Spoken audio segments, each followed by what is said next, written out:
রাসবিহারের কাছে দুর্ঘটনাটি ঘটে। সনিকা সিংহ চৌহানের মৃত্যু হয়েছে। দুর্ঘটনায় আহত হয়েছেন অভিনেতা বিক্রম চট্টোপাধ্যায়। আমরা সরাসরি চলে যাব আমাদের প্রতিনিধি আবির দত্তর কাছে। আবির, দুর্ঘটনাগ্রস্ত গাড়িটির যে ছবি দেখা যাচ্ছে, গাড়িটি দুর্ঘটনার পরে সম্পূর্ণভাবে দুমড়ে মুচড়ে গিয়েছে। এই ছবি দেখে স্বাভাবিকভাবেই বোঝা যাচ্ছে যে যথেষ্ট জোরে গাড়িটি ধাক্কা মারে এবং তার জেরেই এই দুর্ঘটনাটি ঘটেছে। কতটা তীব্র গতিতে গাড়িটি ছুটছিল সে বিষয়ে এখনো পর্যন্ত কি জানতে পারছো?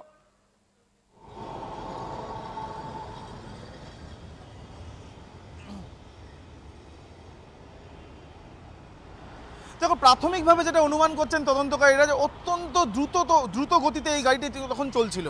ঘন্টা প্রতি কমপক্ষে 80 কিলোমিটার বেগে কিন্তু এটি চলছিল, এমনই কিন্তু অনুমান। তুমি দেখতে পাচ্ছ যে চাকার অবস্থা আমি তোমাকে দেখাবো যে কিভাবে চাকা পুরোপুরি দুমড়ে গেছে, ভেঙে গিয়েছে। চাকার এখানে যে নাটগুলো রয়েছে সেগুলো সমস্ত কিছু ভেঙে গিয়েছে এবং এই গাড়ি অত্যন্ত দ্রুত গতিতে চলছিল এবং ব্রেক কষা হয়েছিল কিনা তাও দেখছেন তদন্তকারীরা। এবং আমরা যেটা দেখতে পাচ্ছি যে এই যে গাড়ির অংশ, গাড়ির যে ইঞ্জিনের অংশ সেগুলো বেরিয়ে এসছে এবং এখানে মানে কি অবস্থায় কতটা জোরে গাড়ি চলছিল সেটা যেমন তদন্তকারীরা দেখছেন। অন্যদিকে তদন্তকারীদের যেটা দেখার বিষয় যে এই গাড়িটি ঠিক কোথা থেকে আসছিল এবং যে রাস্তাটি অতিক্রম করেছে পুরো রাস্তাটাতে এটার গতিবেগ কীরকম অবস্থায় ছিল। অর্থাৎ তোমাকে যেটা বলতে চাইছি আমি যে যেখানে ঘটনা ঘটেছে তার আগে এটা যে গতিতে ছিল, যখন এই গাড়ি গতকাল ছাড়া হয় তারপর থেকে কি এইভাবেই আসছিল নাকি মাঝে কোনো জায়গায় দাঁড়ায় এবং তারপরে এই গতির কিছু পরিবর্তন হয়েছিল, এইগুলো অত্যন্ত গুরুত্বপূর্ণ বিষয়। তার কারণ হচ্ছে কি অবস্থায় গাড়ি চলছিল, কতটা বেগে চলছিল তার উপরে অনেক কিছু নির্ভর করছে। তদন্তকারীরা যেটা জানাচ্ছেন যে গাড়ি কতটা ক্যাপাসিটি এবং সেই অনুযায়ী রাস্তার কি অবস্থায় যে সময় গাড়ি চলছিল, অর্থাৎ ভোরবেলার দিকে রাস্তা যথেষ্টই ফাঁকা, সেই ফাঁকার জন্যই কি অত্যন্ত দ্রুত গতিতে গাড়িটি চালানো হলো নাকি গাড়িটি প্রথম থেকেই এইভাবে চালানো হচ্ছিল সেটা যেমন দেখছেন তদন্তকারীরা। অন্যদিকে এই গাড়ি যিনি চালাচ্ছিলেন তিনি কি অবস্থায় ছিলেন সেটাও কিন্তু দেখা হচ্ছে।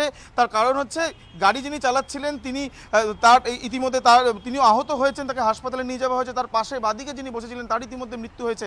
তাদের কি অবস্থায় তিনি ছিলেন যখন গাড়ি চালাচ্ছিলেন সেটাও কিন্তু খতিয়ে দেখছেন তদন্তকারীরা। এক কথায় বলা চলে এই ঘটনা যেটা প্রত্যক্ষদর্শীরাও জানাচ্ছে। আরও একবার তোমাকে আমি জানিয়ে রাখতে চাইবো, যখন 4টে থেকে 4:30 নাগাদ এই গাড়িটি রাসবিহারীর দিকে যাচ্ছিল, লেক মলের কাছেই একটি জায়গাতে এই গাড়িটি প্রথমে ঘুরে যায়, 180 ডিগ্রি টার্ন নেয়, এমনই কিন্তু প্রত্যক্ষদর্শীরা জানিয়েছেন তদন্তকারীদের। এবং তারপর একটি ডিভাইডারে প্রথমে ধাক্কা এবং তারপরে ফুটপাতে উঠে যাওয়া এবং ফুটপাতের কাছে একটি দোকান থাকা, দোকানের পিছনেই এই গাড়ির পিছনের অংশ প্রথমে ধাক্কা মেরেই গাড়িটি উল্টে যায় এবং উল্টে যাওয়ার সঙ্গে সঙ্গেই কিন্তু আটকে পড়েন যে দুজন সেখানে ছিলেন, চালক এবং তার সঙ্গে যিনি ছিলেন। চালক হিসেবে ছিলেন বিক্রম, সেটা কিন্তু প্রাথমিকভাবে জানতে পেরেছেন তদন্তকারীরা এবং তার পাশেই ওই মডেল অভিনেত্রী তিনি ছিলেন। এবং এই দুজনকে এলাকার বাসিন্দারাই প্রথমে উদ্ধার করেন এবং পুলিশকে খবর দেওয়া হয়। পুলিশ ঘটনাস্থলে আসে, গাড়িটিকে উদ্ধার করা হয়। গাড়িটি কী অবস্থায় রয়েছে তা খতিয়ে দেখা হচ্ছে, কতটা স্পিডে গাড়িটি চলছিল সেটা দেখা হচ্ছে, গাড়িতে ব্রেক কষা হয়েছিল কীভাবে সেটাও দেখা হচ্ছে এবং গাড়িতে যে নমুনা সংগ্রহের কাজ সেটাও কিন্তু ইতিমধ্যে তারা করেছেন। এবং আমরা যেটা জানতে পারছি যে ইতিমধ্যে এই যে ঘটনায় যারা প্রত্যক্ষদর্শী বা পথচারী তাদের কাছ থেকেও বয়ান যেমন নেওয়া হয়েছে। এলাকার যে সিসিটিভি ক্যামেরা, সেই সিসিটিভি ক্যামেরাতেই পরিষ্কার হয়ে যাবে যে কী অবস্থায় গাড়িটি চলছিল।